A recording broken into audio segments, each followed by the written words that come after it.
So, Devin Haney retains all of his titles, all of the titles at 135 pounds with his win over Vasyl Lomachenko.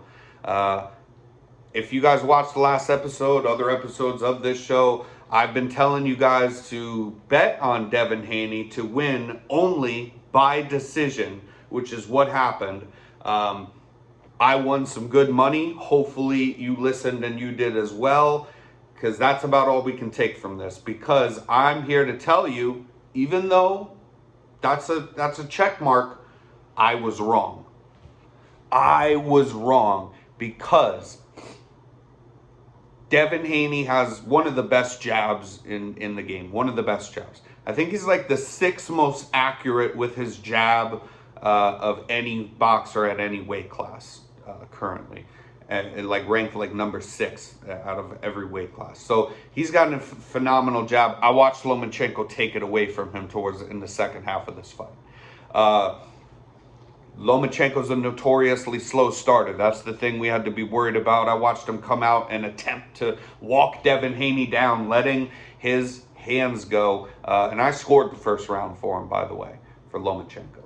And, you know, at first glance, I scored this fight 8-4 for Vasyl Lomachenko. 8-4. And I thought, fuck, I lost my money. Damn it. But good on him. Look at that guy. Look at that old man out there.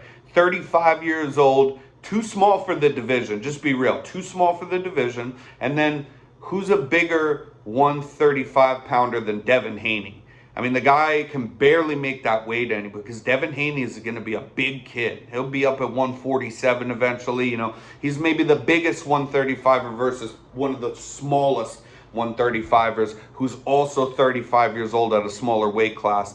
And Vasyl Lomachenko works some of that old magic. The angles not just with his feet, but where the punches came from. The angles on and knowing the combinations of them. They looked vintage Lomachenko. I don't care. No, like nobody can tell me after watching the fight 3 times in a row. So anyways, I scored it, I thought 8-4 first time for him. But on second glance, I thought, okay, you know what?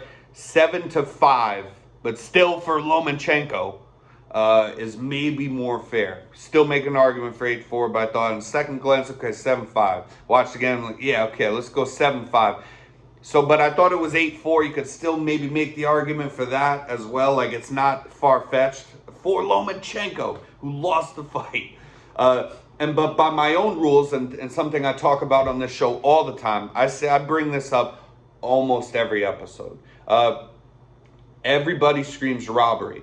If you go back and look at videos on my channel, I'm the guy who comes out and says, everybody calm down, is my take on it. I'm not one of the mouthpieces on YouTube that just like jumps on like that. Some people might not even watch these fights, you guys, okay? Like your boy does. I'm going to be real. Some of these people, I don't even believe watch the fight. They see highlights and hear that somebody, and then that's good enough for them. Right then and there, that's good enough for them to be a mouthpiece and raw robbery. So I'm always the guy saying calm down, but this one pissed me off. This one pissed me off. And the reason why, even though my own rules is like if you score at 7-5, that's the definition of a close fight because it's 1 round away from being a draw, 2 rounds away from the other guy winning 7-5. Here's where the big problem for me comes in, is that where this gets deeper, is that all 3 judges scored this unanimous for Devin Haney. And they didn't score it, 2 out of 3 of these judges didn't score it 7-5. They scored it 8-4 for Devin Haney, who by far the majority of people think lost this fight. And they scored it wide, 8-4. I don't see, after 3 watches in a row, I know what I'm looking at. I know how to score a round. You know what I mean? I know how to score rounds. And so I'm not somebody who's missing Devin Haney's body work. I saw that. And a lot of those rounds are the middle section of that fight, which I scored for him. 7, 8, 9, 10, and 11, rounds 1 and rounds 3 as well for Vasyl Lomachenko. And the problem is scoring this way too wide. It's not 7-5 or a draw. And no one scored it for Loma out of the 3 judges. And so 2 of them going wide with it. One of the judges that went wide with it, Dave Moretti, he has been notorious for these horrible, horrible scorecards, and lately too. And he has complaints, and people told him, and Lomachenko's team said, we don't want him to be a judge in this. And then the commission said, no, he's one of our best judges. Even though he had just had a controversy fucking last week that was real bad. Now he's in here again. And let me explain something about the way this fight went. Whether you saw it or not, it's the truth. There was close rounds in this fight.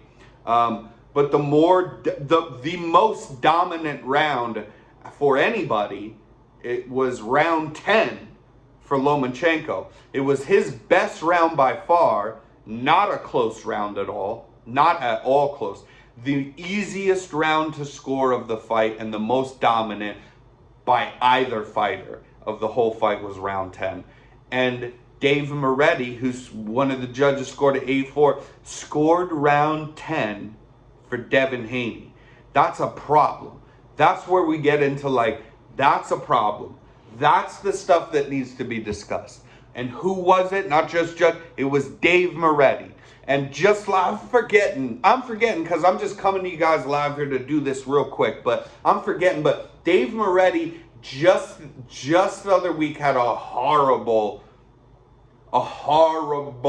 scorecard. They had fucking Adelaide Bird, who scored the first Canelo fight, wide as shit for Canelo, notoriously bad. They had her in the building. They got to get rid of some of these people, and we need to be aware of what their names are. You know what I mean, and follow along with it so we can keep tally here of what's going on. Then you look out and you see with the names, because that's also a good way to keep from just making it an overarching subject of bad judging. There's bad judging that goes on. That's true, but the more important part of that is who are the judges, right? Who were they? Because everybody can have a little bit of an off night, but you can't score the most obvious round of the whole fight for the other guy. And you can barely score the guy winning. You know, a draw may be a little easier to look at it being a draw than anything. It's hard to score this fight for Devin Haney, and then to score it for him 8-4 to the judge, and to give away the most dominant round of either fighter in the fight to the wrong guy.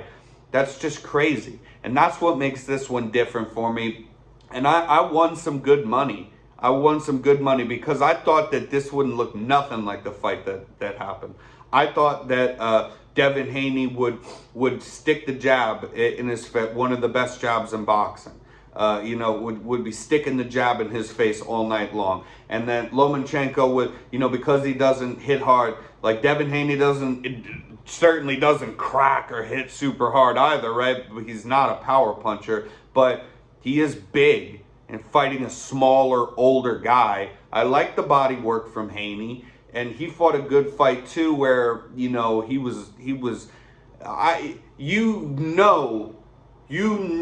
especially after that he won some of those rounds, and you could see how much it took for him to okay, go to the body, and he's still getting hit. Those rounds are still close, but those rounds Devin Haney won, you could see I was like, God damn, I gotta work for this, And when he did though, and he's going to the body, how deterred are you that later on in the fight, Loma's not the one tired, you're the one getting fatigued, and because I don't know, or he was real hurt, but I think it's fatigue. I think he's sitting there with his mouth open and stuff. So how deterring is it that's going on? You're going to the body. You did the better body work out of the two, but you're the one who's tired. You're younger. You're all these things, but anyways, that's how I felt about that, and that's a big problem that Dave Moretti's in there, and I just felt sad for Lomachenko. I've never been so sad in my life to win money, because I just felt bad for Lomachenko,